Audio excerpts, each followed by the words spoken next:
జగన్మోహన్ రెడ్డి గారు పాదయాత్ర చేశారు. ఇష్టం వచ్చినట్టు వాగ్దానాలు చేసుకుంటూ పోయాడు.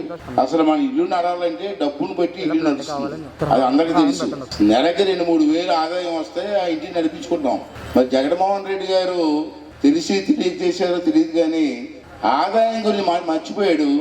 ఇష్టం వచ్చినట్టు వాగ్దానాలు చేసుకుంటూ పోయాడు. అందులోకి పాదయాత్రలో కనపడే వాళ్ళందరికీ ముద్దులు పెట్టుకుంటూ ఇలా పాముకుంటూ ఎన్నో వాగ్దానాలు చేసుకుంటూ చాలా కబుర్లు చెప్పాడు. జనం కూడా నమ్మారు. ఒక ఛాన్స్ ఇవ్వండి అంటే ఒక ఛాన్స్ ఇద్దామని నమ్మారు. ఇప్పుడు ఆ నమ్మకమే ఇవాళ కొంపలు ముంచింది మనకి. మీకు అందరికీ తెలియని విషయాలు కొన్ని చెప్తాను నేను. ఇవాళ పేపర్ కానీ టీవీల్లో కానీ వస్తున్న వార్తలు మీరు చూస్తూనే ఉన్నారు. ఈవేళ జగన్మోహన్ రెడ్డి వచ్చిన 5 సంవత్సరాల్లో రాష్ట్రం ఎంత నష్టపోయిందో ఒకసారి మీరు తెలుసుకుంటే ఏంటి ఇంత ఘోరం జరిగిందా అని చెప్పి ఒకసారి అనిపిస్తుంది మీకు. అటువంటి పరిస్థితిలో మీ రాష్ట్రం ఉంది, అంధకారంలో ఉంది. మన పిల్లల